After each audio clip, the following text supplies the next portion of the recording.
মুনাফিক ওই সমস্ত ব্যক্তিদেরকে বলা হয় যারা অন্তরে সে কুফর লুকিয়ে রাখে আর প্রকাশ করে কি সে নিজেকে মুসলিম দাবি করে, মুসলিম প্রকাশ করে।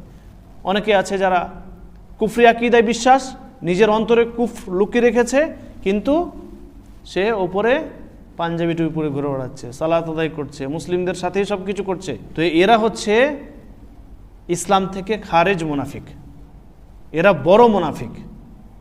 এরা এমন মুনাফিক যারা কর্মগত মুনাফিক নয়, বিশ্বাসগত আকীদাগত মুনাফিক।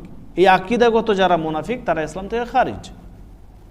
যারা অন্তরে কুফর লুকিয়ে রাখে কিন্তু প্রকাশ করে যে সে নিজেকে মুসলিম প্রকাশ করে, কিন্তু সে মুসলিম না আসলে। আরেকটা হচ্ছে যেটা দ্বিতীয় ভাগ, সেটা হচ্ছে কর্মগত মুনাফিক। মানে কিছু আচরণ রয়েছে, কিছু কাজ রয়েছে, সে মুসলিম, সে আল্লাহ তাআলার প্রতি ঈমান এনেছে, সে মুসলিম আমাদের মতোই সব কিছু, মানে সে মুসলিম, ঈমান এনেছে, সব কিছু করেছে, কিন্তু কিছু কাজ রয়েছে যেগুলো রাসূল সাল্লাল্লাহু আলাইহি ওয়াসাল্লাম তিনি চিহ্নিত করেছেন যে সমস্ত কাজগুলি হচ্ছে মুনাফিকি আচরণ, মুনাফিকদের কাজ, এগুলো মুনাফিকদের বৈশিষ্ট্য। তো সেই কাজগুলো কি কি, আল্লাহ রাসূল সাল্লাল্লাহু আলাইহি ওয়াসাল্লামের দুটো হাদিস রয়েছে। একটি হাদিসে 3টি আলামত কথা বলছে, একটা হাদিসে 4টি আলামত। দুটো হাদিসে সহিহ বুখারীতে রয়েছে। আল্লাহ রাসূল সাল্লাল্লাহু আলাইহি ওয়াসাল্লাম বলেন মুনাফিকদের 3টি বৈশিষ্ট্য। অন্য এক হাদিসে 4টি আলামতের কথা বলা হচ্ছে। রাসূল সাল্লাল্লাহু আলাইহি ওয়াসাল্লাম বলেন যে এই 4টি আলামত যদি, এই 4টি কাজ যদি কোনো ব্যক্তির মধ্যে পাওয়া যায় তাহলে সেই ব্যক্তি খালেস মুনাফিক। আর এই 4টির মধ্যে যদি কোনো একটা পাওয়া যায় তাহলে যতক্ষণ পর্যন্ত সেখান থেকে সে সরে যাচ্ছে না, পরিত্যাগ করছে না, ততক্ষণ পর্যন্ত সে বা তার মধ্যে মুনাফিকের একটি বৈশিষ্ট্য রয়েছে, মুনাফিকের সে আচরণ এখনো পর্যন্ত নিজের মধ্যে রেখেছে। প্রথম হচ্ছে কি, ইদা হাদ্দাসা কাযাবা, যখনই কথা বলে মিথ্যা কথা বলে।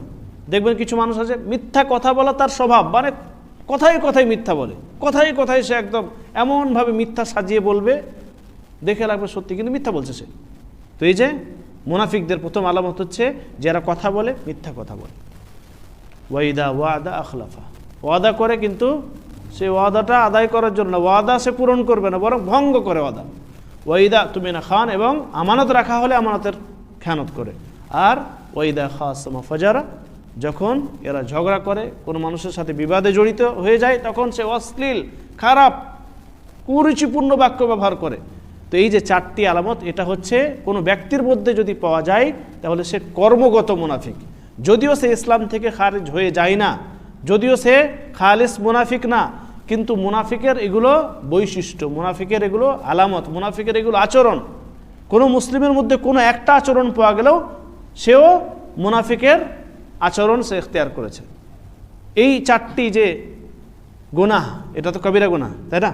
তো এই 4টি গুনাহের মধ্যে কোনো একটা কেউ করে, উদাহরণস্বরূপ মিথ্যা কথা বলে, উদাহরণস্বরূপ সে ওয়াদা করে কিন্তু খেলাফি করে, আমানত রাখা হলে সে আমানতের খেয়াল করে না, সে আমানত ভেঙে দেয়, আমানত রাখা হলে আমানতের খেয়ানত করে। তো এই ব্যক্তিগুলো হচ্ছে মুনাফিকের আচরণগত, মানে কর্মগত মুনাফিকেরা।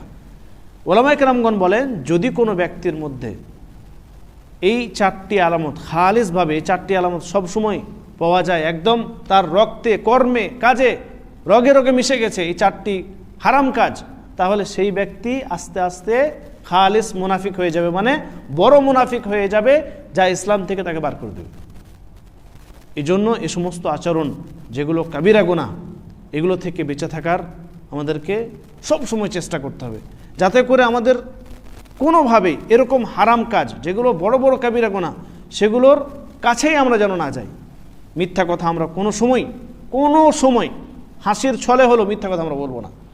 যদি কোনো ওয়াদা করছি তাহলে ওয়াদাটা পূরণ করার চেষ্টা করব। কেউ যদি কোনো কিছু আমানত রেখেছে তাহলে সেই আমানতটা আমরা রক্ষা করব।